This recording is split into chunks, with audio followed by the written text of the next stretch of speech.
Hey guys, I'm sitting outside getting a water slide set up for my kids because it's kind of a heat wave here right now. But I was thinking about that gospel reading today at the Mass, and it's always one of the favorite gospels of mine because it makes me understand not just Jesus's divinity and his ability to provide, but it makes me understand the enemies of Christ in the first century. Because if you listen to it, you catch little details.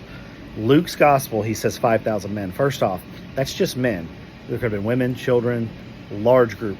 It could have been upwards of 20, 30,000 if you start factoring those numbers. But Luke says 5,000 men.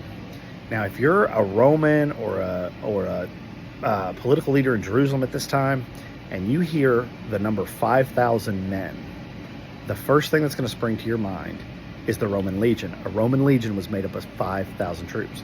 Now, Rome had auxiliary troops from local, monarchs that were like under Rome's control, so they would have more usually, but that 5,000 legion, that's your garrison. And Rome usually had about 14 legions spread out across the empire.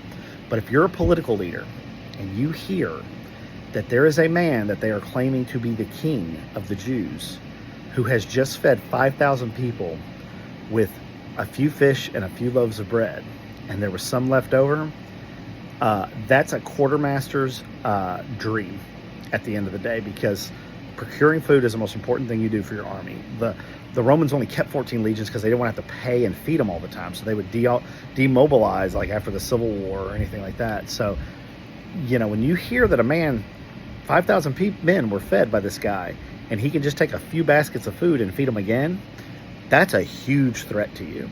So remember that next time you read that feeding of the 5,000, think 5,000, that's a Roman legion. That's a scary thing if you're Pontius Pilate sitting down in Jerusalem.